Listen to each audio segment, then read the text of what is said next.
To market ourselves, Ayaz, Farooq. I'll take two more answers.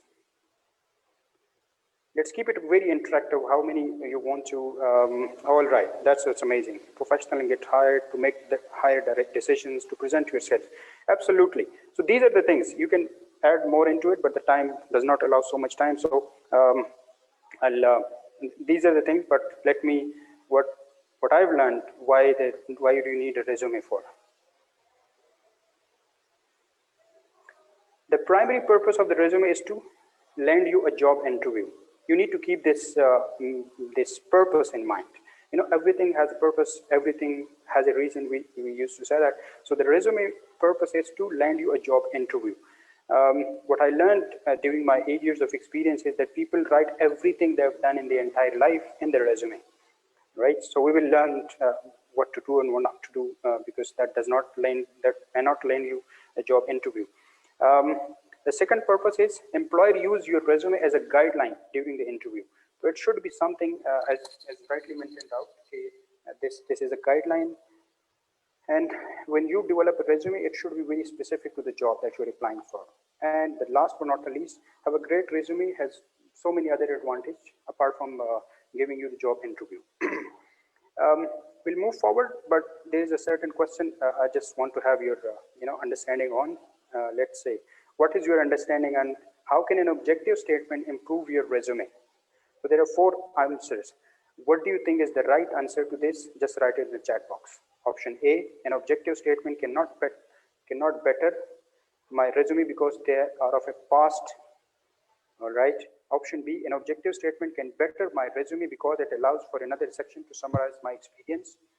Option C, an objective statement, an objective can focus the reader and gain a better understanding of why you are applying for this particular job.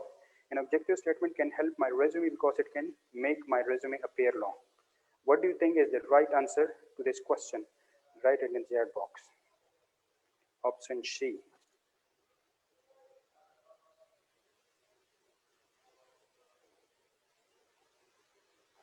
Option C. Option C is the right answer. Absolutely. Salman, Faryal, Mudassir, well done. That's option C is the right answer. Absolutely great. That's, I mean, you guys are clear on that. It means that I have a bright student here interacting with, so that we're going to have a great session today, inshallah. So so many other questions coming up, all right? So you need to participate as much active as you can. All right, so we discussed why you need a resume, where we use the resume. These are some of the, okay, venues that I have identified. Respond to an advertised job vacancy. You know, when there is an job advertised, you have the resume in order to apply. If you don't, how can you? Right, so that's one thing. Then you send it to the employer that interests you. We will discuss favorite employers. For example, if you're graduating, let's say in 2020 or 2022, and you want to work for a certain employer, so you start developing your resume and then you send it to that specific employer in order to get a job interview or something. Then we have present in an interview to potential employers. So for example, if I invite you on the basis of some referrals or something, you bring your resume and you present it to me. That's also a use of a resume. Submit to employers before on-campus interviews. I'm sure there must be job interviews or job fairs where the focal person share all the resumes with the employers, and when they select certain people based on their criteria. And also a personal contact that you have established and you're seeking a job, so you can share with them as well. Resume, if I can tell you, resume is your marketing tool. So the more, the better it would help you land a job. And we will discuss what are the things that you need to make sure that are available in the resume in order to land your job, in order to get you successful, or what are the things that are not to do in a resume. So today also we're discussing about resume content. I'm sure if I can ask you this question in the chat box, how many people have prepared resume so far? Just write yes in the chat box. Yes, Raja Asghar Saab, all right. So everyone, mostly, I'm assuming everyone has done it, right? So resume, about the resume, if I can share it here, is that awesome, awesome. Ajmal, Muhammad Fazal, Mudassir. Mudassir is so for the active responder. All right. So resume is a customizable document, right? It's a live document, customized to every individual, and that's the beauty of it, and that's also a disadvantage of it. The beauty of it is that if you have a certain skills, if you sort of get expert in this, so you can make your resume attractive enough, which can lead you a job interview, and other vice versa as well. If you're not good at it, and you have all the skills, you have all the competencies, you have all the required knowledge, but if you do not know how to showcase your skills, how to make the employers want to hire you, or how to showcase your, how to present yourself, you may not land a job. You, despite all the knowledge, all the degrees, or the expenses that you have spent on, or all the times that you have spent on, but you may not. And this I personally experienced in my professional careers as well. All right. So resume content, what we're going to discuss today is this is the, when we say customizable, so you can customize it any way you like. We will discuss the good format and bad format as well, but these are the things which must be available in the resume, right? So the first is content information, contact information. The second is education, work experience or relevant skills, awards and certification, and technical skill section. Let's discuss one by one. So contact information, you need to have a full name. Most of the people write their name with some nickname in their resumes. I've received a CV having their nickname. How do I know what this person is? So you need to have a full name as per your CNIC, if I may say. Your phone number, you need to have a phone number with, if I want to reach out, so it should be reachable. Not the father's phone number, not a brother's phone number, or a phone PTCL number. It should be mobile number, and it should be reachable. Today is the world of WhatsApp, so it should be available on WhatsApp as well, that sort of a number. An email address, I wrote the word professional one. So what I've experienced is that when people submit their resume, having the email address Prince Charming, or I don't know, dildo something, I don't know, some kind of a name. So if you have that one, you can keep that for your personal correspondence. But for official, you have, it is recommended to have the email address with your first and last name, or some digits, or your date of birth or something. But it should be sound professional, because the email tells a lot about you as a person to the recruiter or the organization that is hiring you. So I have received so many funny names having their email addresses.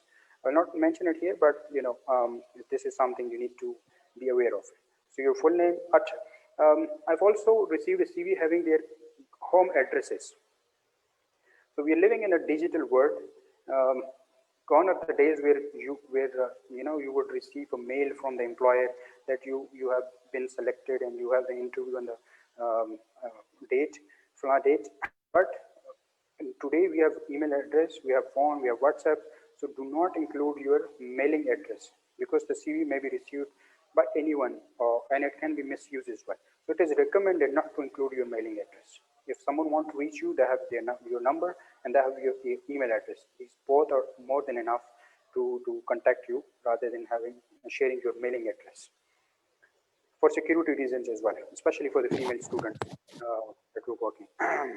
And if you can add your LinkedIn profile, because as we're living in the digital age, the LinkedIn profile, if you have a portfolio or a personal website, that would also suffice the requirements. Moving forward, let's talk about the education. So you're all fresh graduates, or going to be graduates in a year or so, or soon. So education is something that you need to mention at the top of your resume. The education, but not only the education, the activities or the achievements that you have made during this tenure with the university, you can also mention that in your education profile. That would differentiate you from other people. Like, for example, in the class, there are 50 students, for example, 50 students in the MBA class. So if all 50 mention that MBA from University of South Asia, but you mention a certain objectives that you achieved during the MBA tenure, that would differentiate you out of all the people. All right, you can you can mention the internships or the relevant projects. Internships, most of the university made it mandatory. In our university, it's also mandatory to have the internship before you graduate, and also some relevant projects that you have carried out during these education years. So you can mention that in your education as well. Just you need to understand the basic goal is that whatever you include in it, it should be relevant. The word relevant, you should remember it. You know, you're an individual, you have a whole new world. Every individual has its own world.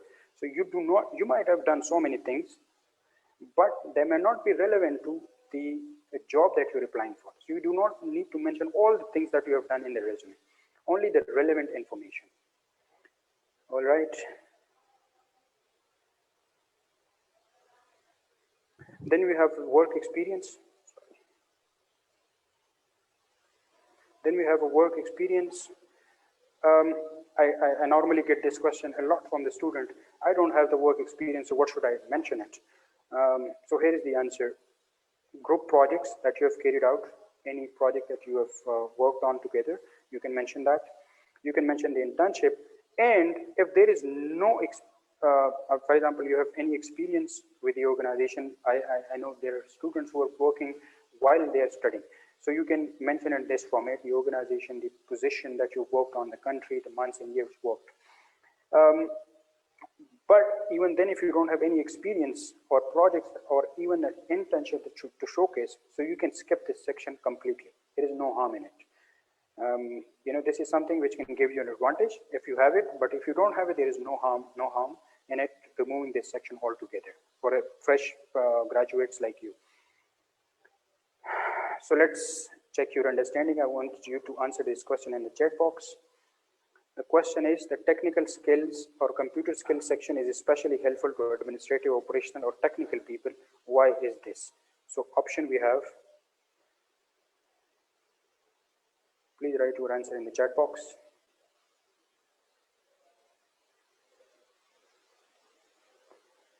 It is already listed in your resume of skills section.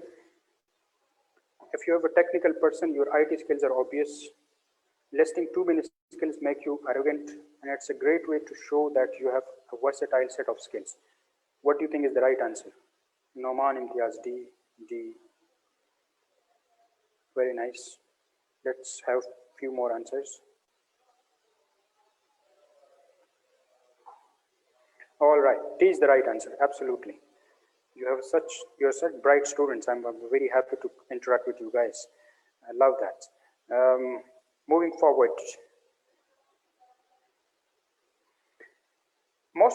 I received this question, I got this question from so many people. What format should I follow for my resume? What is the best format?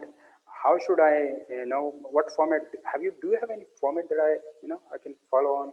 Or can you share any format with me so that I can follow and make my resume on?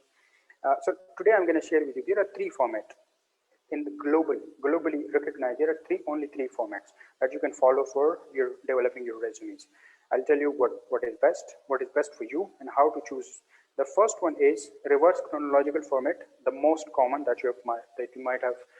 लोगों ने खुद develop किए CVs, so you already know, and I'm betting it 100% that CV that you have developed is in this format. Tell me if this is not in this format.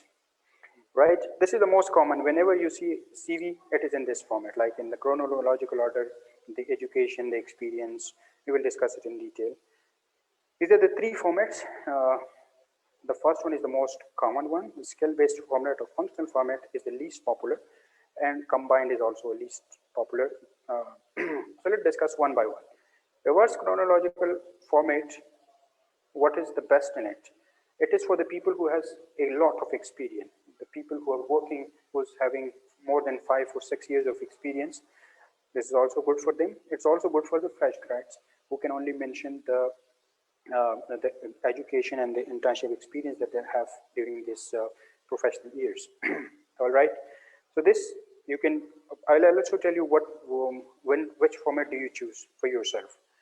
This is the skill-based format. It is mostly for the technical people, for people like software engineers, for people like creative designers, that sort of a people. So this format is mostly recommended, skill-based format. And also in this format, you identify the skills and the software that you're comfortable or that you're using for developing your work. And this is the last but not the least combined format in which you also identify the skills that you have, but also identify the work experience that you have. So you would be wondering, which format do I have to choose? So this is the type in the format. Which resume format should I choose? For example, if mostly you're graduates, so you can use the reverse chronological format for your resume. And for the experienced people who's having more than 5 or so years of experience, they can use the the combination or the skill batch as well. Depends on the nature of the job. I'll share the good CVs and bad CVs as well in the end, so you will have to wait for that. All right. So I also get a question from so many people regarding the resume length. What should be the resume length? What do you think should be the resume length for the fresh graduates? Please write it in the chat box. What do you think is the resume length for the fresh graduates? 1 page, very nice. 1 page, 1 page. 1 or 2, Mudassir, Ajmal, 1 page. Thank you for sharing that. Today I'm going to share with you a resume length rule. Absolutely great. For experience, not more than 2. All right. So this is the thing. 1.5 page. All right. Great. So you're already clear on that. I'm very happy to have a clear, bright students here in this session. So today I'm going to share with you a length rule.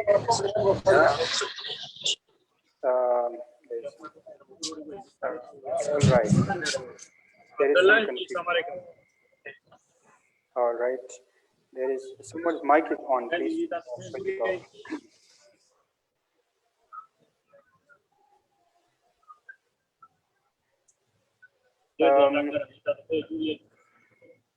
So today I'm going to share with you a resume length. This is a global rule which we follow for the resume. And this is something that you need to understand. You need to just internalize it. All right. The first one is, if you have less than 7 years of experience, your resume should be 1 page. All right. No question. This is simple and straightforward. If you have less than 7 years of experience, your resume should be 1 page. Clear? And if you have more than 7 years of experience, you can include additional pages, like 2 pages or 3 pages. I have 8 years of experience, my resume is still 1 page. All right. So far good? All right. So let's move forward to the difference between the CV and the resume. Most of the people use it, CV and resume, they think it's the same thing, but it is not. CV is basically, it's a 2+ pages. It's a chronological, and the most important thing is the format is fixed. You cannot change the format of the CV.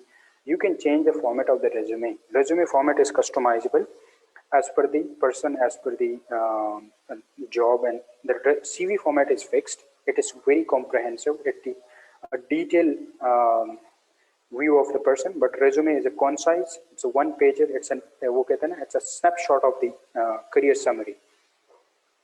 How many people knew before the difference between the CV and the resume? Please write in the chat box. Samir Khaja has asked a question. Please ask in the question answer session. We'll answer that. How many people knew the difference between the CV and resume? Please write yes or I or something. Yes, you knew, Miss Ikra, Fatma. Hi. CV is not for specific job. Yes, very nice. So you already know. Most of the time, why I'm saying is, mention, you might already know. Absolutely, I love that you guys already know. But what happened is most of the people send the resume and write it a CV. Sir, please find my CV attached for this position. I'm sharing my CV for this position. When you know this is not a CV, it's a resume. So resume and CV should not be confused. All right, so let's move a bit forward. How the hiring manager read your resume? Do you know that? The hiring manager spend only how many time? 7.4 seconds to scan your resume. So now this is up to you what to include in your resume, what not to include in your resume. What can be read in 7.4 seconds and what cannot be. This is the personal experience that I'm sharing. We only, if for example I have received 1,000 CVs for a position, how do you think or how do you expect that I would read these 1,000 resumes? So only I spend 7.4 seconds. This is a research-based data. So your CV should be in a way that in 7.4 seconds I should read it. I should able to understand the idea what you're trying to say. I'll share you some bad CVs template. That even if I try to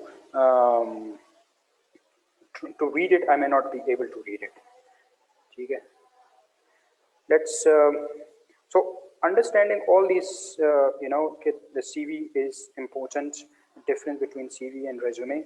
CV is so important, which can land you a job if you do it well. And so let's discuss what are the tips that I recommend based on my years of experience. If you do that, I honestly, I strongly, I'm very confident that you will, if there are no other external factors, land a job interview.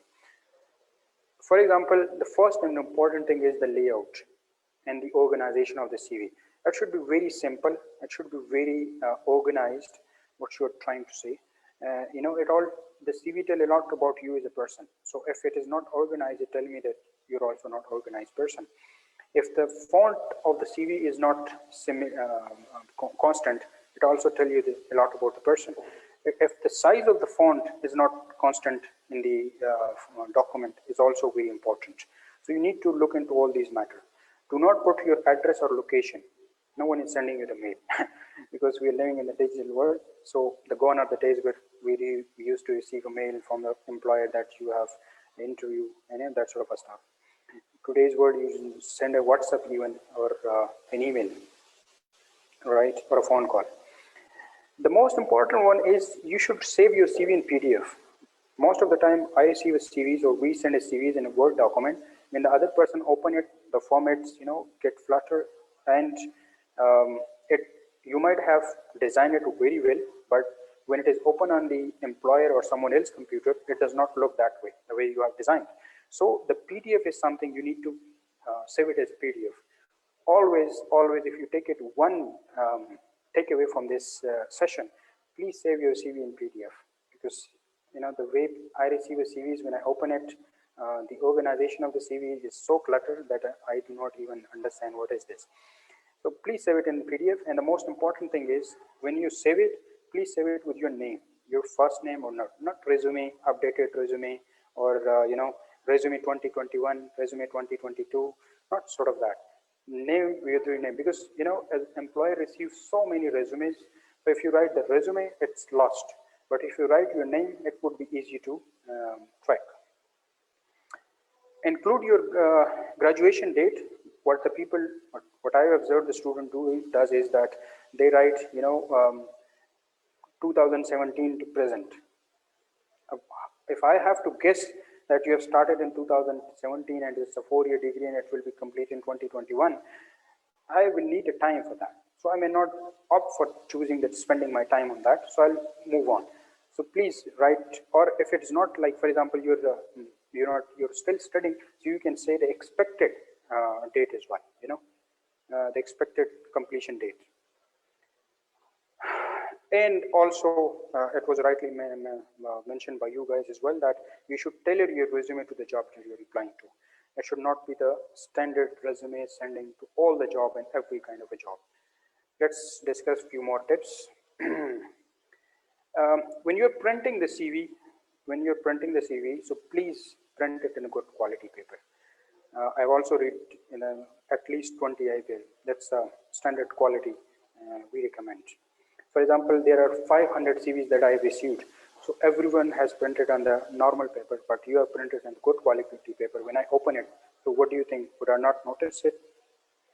Right? So this is something, these are minor things that which can make a difference. Use a readable font. Most of the time, what mostly the graduate does is that they use a flashy font, a stylish font. For them, it's good to be stylish in something, but for us, it's not even readable. I may not. I'll show you a font today, which is not even readable. How would you expect me if I do not even read it? And be specific in your objectives. Or this is also what I learned. What the people do is that copy paste objective, want to work for the challenging position for some fast paced environment, that sort of stuff. But when we ask you what is this objective mean to you, nobody able to answer that. Quantify when possible. I use specific example. Quantify in a sense, for example, if you work in a projects, what were the impact of the projects? What result has it created? So that would, if you have any work experience, so what are the impacts that you have created for the employer during your tenure with the employer? The most important thing is that spelling of every word, right? When you're sending a CV, please, there are free softwares which can also check spell, or even, grammar. WhatsApp, you can also check. Sorry, MS Word, you can also check. Every word spelling should be correct. Grammarly you can use, or even Word has its own grammar check, a word check. So if you're sending a word having a misspelling, that's a big blunder. So you need to be very aware of that. It's always recommended to proofread your resume with someone else. At times, what we do is when we develop our CVs, we sort of miss that mistakes because we are reading it again and again. But if you proofread from someone, mostly recommended from the experts, they can give you good feedback. And use the action words. For example, you developed, you led, you constructed something, and that sort of stuff. The most important but is that be truthful about your accomplishment. What I learned is that people mention so many accomplishments in their jobs, and when we try to sort of unfold the accomplishment during the interview, we found out that many of them were not even true. So please be honest and be truthful about the communication that you have. Now let's discuss about the don't, the things which can destroy the chance for you to get a job interview. That is, do not use the standard templates. Most of the people do not use it, please, because first of all, many other student does, so you become that run of the mill. The second is that you cannot make a lot of customization into it. So that's another drawback of the standard template. So please customize it because every individual is unique. So you need to have a unique CV and also a unique objective statement. And as I said, if you do not have a unique objective statement, do not include it. Objective statement is not mandatory. Please do not copy Google objective statement. I want to work for the fast-paced environment and the challenging position to improve my skills, and that's all. So please do not that. And also, please avoid the word I. I have done this, I've done this, I've completed this project, I've completed this, I've done this. The word I is very dangerous in the CV. Write a you, we have done it, because we're looking for a team player, not a person who is, me person. Do not include the personal information like your age, your date of birth, your marital status. This is also against the law, but people just include it for no reasons, which can also create a biases. Bias is a new topic. There are a lot of biases which in the minds of recruiter or in the minds of the hiring managers, which may result in the result disadvantage for you. So please don't include that. Some controversial activities, unrelated or detailed activities, exaggerate your experience. You work for 2 months and you mention 2 years. A use of abbreviation, please avoid that, because at times you know the name, the abbreviation, what it stands for, but if I receive 1,000 CVs, how would I know what it means to you and to us and that sort of stuff? That should be very clear, concise in that manner. Let's we are already 40 minutes. Today I'm going to share you a resume checklist. So for example, we discussed about the resume do's and don'ts. So when you develop your resume, how you're going to ensure that the resume that you have developed, it's up to the standard. So let's see this checklist. Is it all right?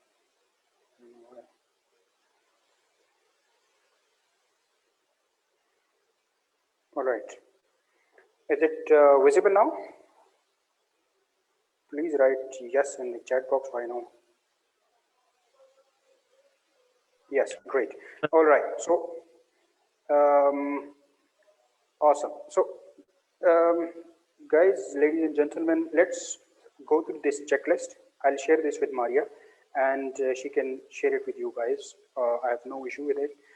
This is the checklist. If you follow it, I'm very sure that you will have a lot better resume than the people who are just make their resume and go to the interview. So for example, there are 5 or 6 sections in it, and this is something that we at NUST also follows. The first one is presentation and format.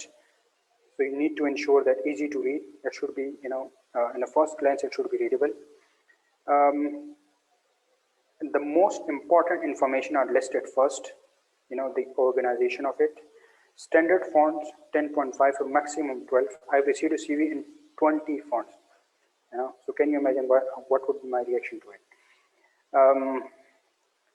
Length, we already discussed the length rule, and you already are very clear on that. 1 page, not more than 1.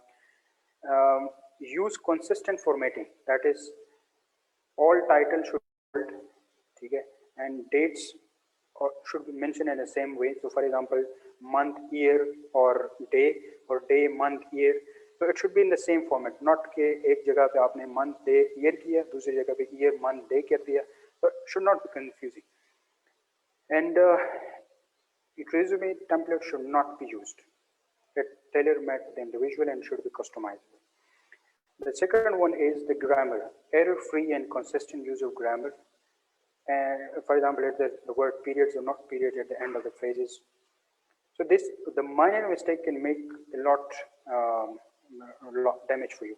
Objectives, states position and industry sort, for example, or the candidate's strength and the employer needs. Most of the time, what we do is in an objective, we try to project what we want. It should be the combination of what the employer is looking for. So for example, if I'm an HR professional, so it should not be what I'm capable of. It should also be a combination of what the organization expects from the HR professional. So that's combination of both. Education, you need to mention your university degree, anticipated graduation date, major, minor, or relevant area of focus. So you're graduating in marketing, in HR, in finance, in supply chain, you need to mention that. If you're submitting a CV before your graduation, which is a good thing, by the way, so you need to anticipate it, graduation date, and you can also mention the major subject that you've taken during the interview.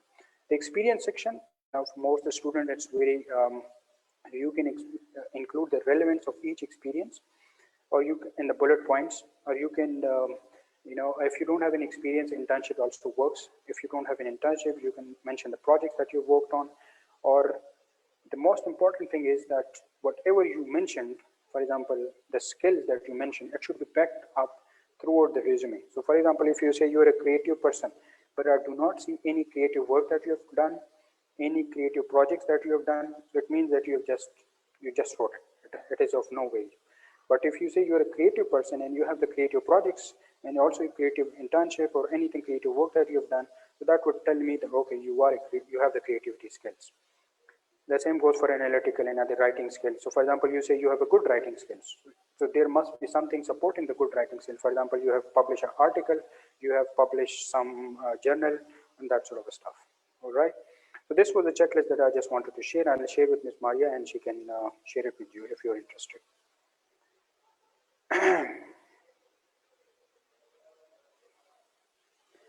All right. So let's see some good and bad resumes. Let's see the bad one. I hope you all can see the resume. Can you see what has been written? Please write in the checkbox yes or no. Can you see what you know? A big no. Agreed. Okay, Arsalan can still read it. So if I have 7 seconds, how much time will I spend on this resume? Right? So this is the problem. Nothing wrong with this, but the font and this it's not, in the checklist we said readable. It's not readable. Right? So for me, what I'll do, I'll pass it on. Let's now read a good resume.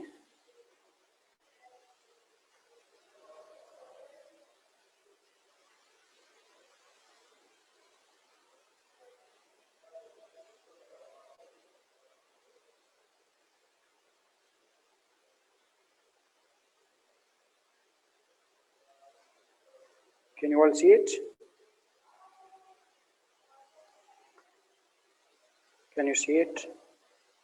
I hope you can. So,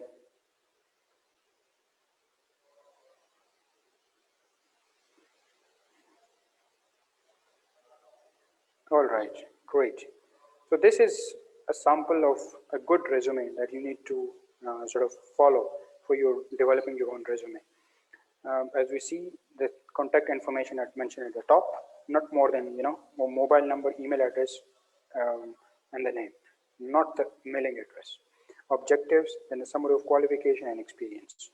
And this is the format that you need to follow. For example, the city that he has worked on, the country that he has worked, the date, and the employer and the position that he has worked on. These are the things that you need to mention in your resumes. Let me show you some early career resume as well.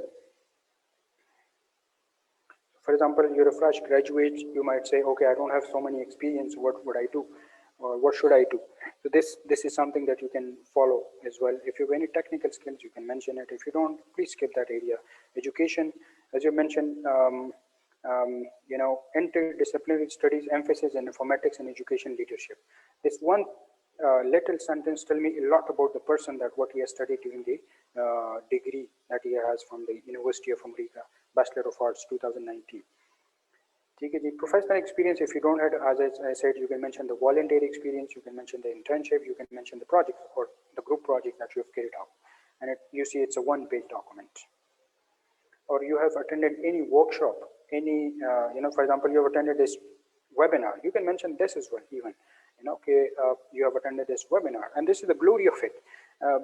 For any other thing, you would have to spend your time or go out somewhere. You're attending this webinar at the comfort of your zone and having this, so you can mention this, that you have attended tips on winning a resume in your profile. That's something that you can add into it. All right.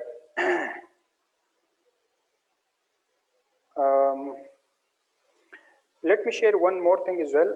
There are some active verbs that you can use in your CV.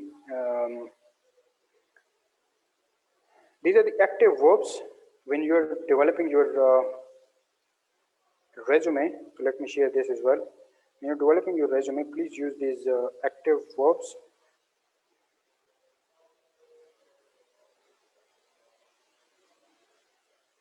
So for example, rather than saying, for example, these are the words that you can mention in your resume: accomplished, appraised, built, contributed, consolidated, developed, diagnosed, ensured, expanded. So these are the words. I'll share these with as well. So you can use these words while developing your own resume. These are the things which which make the CV even more impactful, rather than the passive words or words which are not so active, which may not be create that impact in the reader's mind. Moving forward, these were the good resumes and bad resumes, the template that you can follow. Let's have a quick understanding of the, I think we're already 10 minutes the time. So please write your answer in the chat box to this question. What do you think is the right answer to this question? I hope you all can see it. If you're a recent graduate with no work experience, what should you do? Avoid putting your date of graduation on your resume. Place your college experience at the bottom of your resume. Include high school dates. Include your graduation date on your resume. What do you think? Option A, B, or C, or D? Excuse me, Ali. We cannot see the question. You cannot? Okay. Let me reshare it. Okay. Can you see it now? Yes. Okay. Thank you. Great. Please write answer to this question. What do you think is the right answer? In the chat box. Wait, sorry. Option A, avoid putting your date of graduation on your resume. Option B, option C, or D. What is the right answer to this question?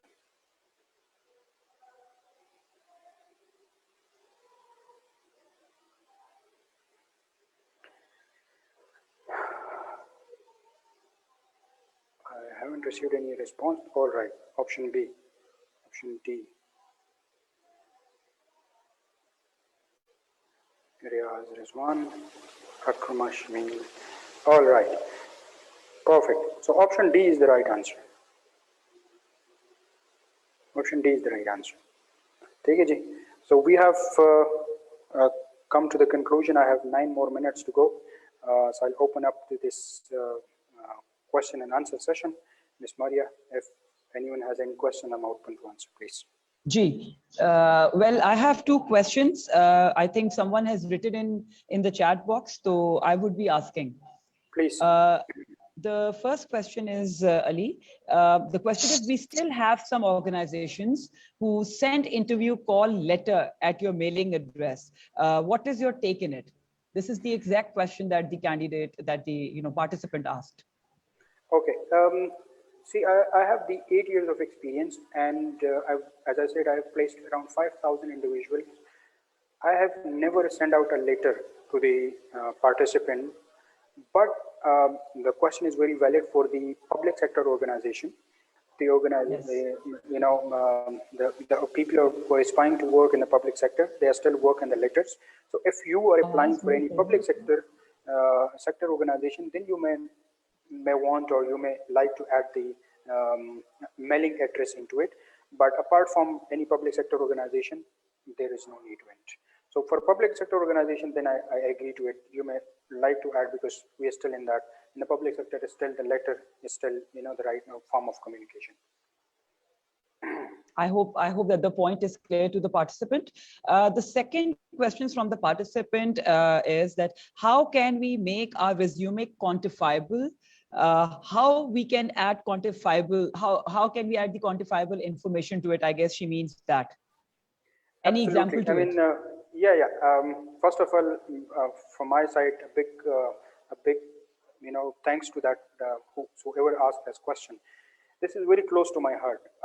So for example, if I have 8 years of experience, or for example, for the people who have let's say 2 or 3 years of experience, what they do is they write their job description in the work experience. So for example, they were responsible for making this happen. They were responsible for making that happen, but they do not mention the impact that they have created. So let me quote my example. When I was working for Shifa International Hospital, so I developed a training institute right from the scratch, from an idea that we want to have a training institute, and then I developed a training and development center where around 500 people got trained in the first year. And as of right now, I don't know how many thousands of people would have trained. So when I wrote in my CV, so I did not write that I was looking after the training. I wrote I developed a training and development center. So when you say a development training and development center, that tells a lot about to the interviewer, because in the resume, what we want to do is to create a curiosity in the minds of the recruiter that he wants to meet you for the job interview. Okay, you have read that. Then what does it mean? How have you developed it? What are the process that you've taken? You know, so the curiosity developed. So that's something to quantify. For example, you have, as I said, 5,000 people I have placed. That is the impact that I have created. I'm not saying that I was looking after the interviews. I'm looking after the number that I'm played. So I'm saying the 5,000 people. So you have in the mind that, you know, I have that many of experience. Again, the project that you're working on, what was the output? What was the impact of the project? That's something you need to highlight on. I think it was beautifully answered. Thank you, Ali. There are a few questions in the chat box. I can see the first question is, should I list references on my resume? That's very valid question. What I suggest, don't, because, you know, your resume is, you're just submitting your resume. You don't know where it is going, who is going to receive it. So if someone is interested in you as a person, as a candidate for the position, so they may ask you later for the reference. Like I worked in the UN, the UN asks you for the references. They have a certain format, so you have to have the references beforehand. But for certain organizations, they may not ask you for the references. If they do not ask you particularly for the references, please don't. But if they do, please, there is one thing I want to mention it here, Maria, is whenever you are sharing the reference details of someone, please call them beforehand so they know what you are, you know, where you are quoting them, and also share the updated resume with them as well. They might know you 2 years ago, but they might not know you as of right now. So what happened is people have, you know, for example, if I know Maria, so I share the detail of Maria. Maria doesn't have any clue that I've mentioned her in some reference. When I call Maria, I say, I don't know who this guy. You know, so please do that. Of course, that is so right.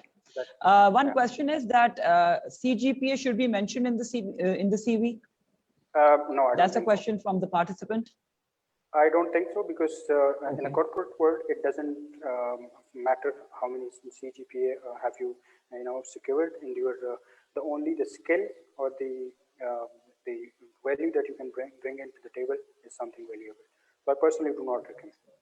If the CGPA is something outstanding, like 4 GPA or something, then you may like to. That is an accomplishment. So you can mention. Actually, Ali, I think the students are asking this because we keep on, you know, pestering them to see their CGPAs and all that stuff. So please kindly इस बात पे भी focus करें कि CGPA important है. ऐसा ना हो कि they just lose their focus on, you know, maintaining their CGPA. नहीं, CGPA देखें, दो चीजें हैं. Standard CGPA is important to qualify at least, you know, but that is also for a certain degree. But you know, having it is an accomplishment you can mention. For example, if I am a CGPA holder of 4 GPA or something, or 3.9, so I can obviously, you know, proudly mention it. But if I have 2.6 or 2.7 in GPA, so it would not be worth mentioning. You can mention it, but it would not be worth mentioning. That's what I'm trying to say. I hope that this point is really clear to the students. Probably, can we take one more question? One question is that I can see on my chat box, that is, what are the non-professional interests? Can we write them on the resume or CV? Should we be mentioning our non-professional interest also? Absolutely. The hobbies, you know, I always look for the hobbies in the CV because hobbies tell a lot to me about a person. So for example, a person is playing a cricket. What does it mean? A person is a team player. If a person is playing, you know, any sort of game that does not require team capabilities, so I would assume that a person is not. So, right. So, you know, that is something I personally think that every hobby that you have, please mention it in your CV because it tells a lot. But should be truthful, not something you cite in the internet and you say, okay, I do this, and so many hobbies. And when I ask you, when was the last time that you had played cricket? You say, I don't know. So that's you know, it should be truthful, but all the hobbies that you have, mention it on your CV. Acha, one point that I want to, you know, I want to pester over here, जो आप बार-बार कह रहे हैं कि आपका CV वही बात करे जो आप बोल रहे हैं, जो आप हैं, it should say the same. Well, both should speak the same voices, you and your CV. That's great. One more question, Ali. एक participant ने पूछा हुआ है कि is the picture important to be placed on the CV or a resume? Basically, let me explain it in a way. We had a forum, an HR forum, where we had the CEO, the CHROs of the organization, Chief Human Resource Officers, and this was discussed on that forum, that should the picture be included and should it not be. Okay. So many things discussed, the pros and the cons, and the good and the bad. But we are living in a digital world, we are living in a world where everything is accessible in a single click. So it is recommended to have your professional snapshot. Why I use the word professional? People include their, kind of personal photos, which is not so worth mentioning. So professional shot is recommended, but if you don't have it, there's no harm in it. But if you have it, please include the professional shot. Your, for a male professional and for a female also professional, not some marriage photo that you included on your CV or some personal gathering photo, or a selfie. So that's sort of that they're not recommended. In that case, you may not like to include any. All right. Ali, one last question before I end up the session. Sure. The last question is, should we write down the weaknesses in the CV or resume? Should we be mentioning them in the CV or resume, or we do not need to? I don't think so, because, CV is something that you need to showcase your strength to the potential employer, what you are capable of or what value can you bring into the table. Weakness mentioning in the CV might not lead to good results, because anyone can consume it, because you can explain it in a context. So for example, I have a weakness, so I can explain it in a context. Like for example, if I do not drink tea with sugar, so I explain it because I have a sugar, right? So like that. But if you mention it in a paper, it might not give a good impression to the reader or the HR probably because her पढ़ने वाली की perception है ना, they can perceive it in their own way. And so Maria, if I can add one thing as well, there are biases. We call it basically, there is around 50 plus biases that a person can make a decision based on the biases even without knowing it. We're all biases. We as an human being are all biases. And we sort of are not even aware of it. Unconscious biases, we had a full day training on that. So if you mention any sort of things like that, it might lead to any unconscious biasness against you, and even the recruiter might not know it. So it is recommended not to. Not to mention something which cannot be explained through the CV. That's so right, Ali. Thank you so much for such an insightful session. I hope that our students have learned a lot from it. And Ali, thank you very much for giving your precious time to us. It was a wonderful, absolutely a phenomenally, presented, content, I would say. I hope our students have learned a lot also. So I would be waiting for the documents that you have asked, that you're going to share it with me on my emails. Email address pe aap mujhe share karenge, and then I will be sharing it with my students. It would be really helpful to them as well in the future. So with this, I will take leave, and I wish you all the best. Thank you so much once again. Thank you, Ji. Let me take this opportunity to thank all the participants who take the time after their learning hours. I hope it was worthwhile for them. Absolutely. I thank you for the opportunity. It's my pleasure to help all the students. I'm very glad you have such a bright students. They're very clear on so many things already, and I hope the presentation adds something into their comprehensions on this resume building.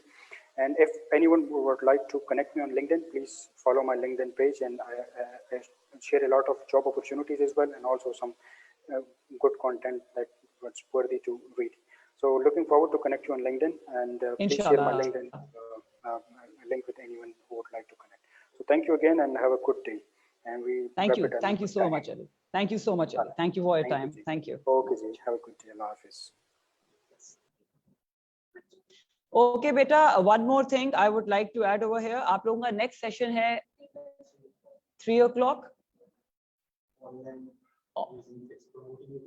Okay. अगला session, I hope सबसे पहले आप लोग मुझे ये बताएं कि how did you find the session? चलो उनको unmute कर दो. You can unmute yourself and you can talk to me right now. It's too good, ma'am. It was too good. अच्छा था, काफी informative था. अच्छा, आप लोगों ने learn किया इससे? Yes, ma'am. It was Yes, very ma'am. helpful. Okay, I would be asking you the questions in the class as well related to this, and as soon he will share with me those documents, I'll share with you in your classrooms. Acha, other information that I need to give you over here is that कि आप लोगों का अगला session है 3 बजे, and that is also very interesting by Mr. Taimur Jalal. Mr. Taimur He will be Jalal, and talking on how you can promote your home business using Facebook and all the modern social media applications. so I would be expecting your attendance at that time also. तो जितना हो सके इन professionals से आप learn करें ताकि it would add to your skills and it would be adding to your entire personality as well. All right. Sure, ma'am. All right, students, see you at 3 then. With this, I would be take a leave. Thank you so much. Take a lot of care of yourself. Inshallah, see you at 3 o'clock. Khudafis. Thank you, ma'am. Allah Hafiz.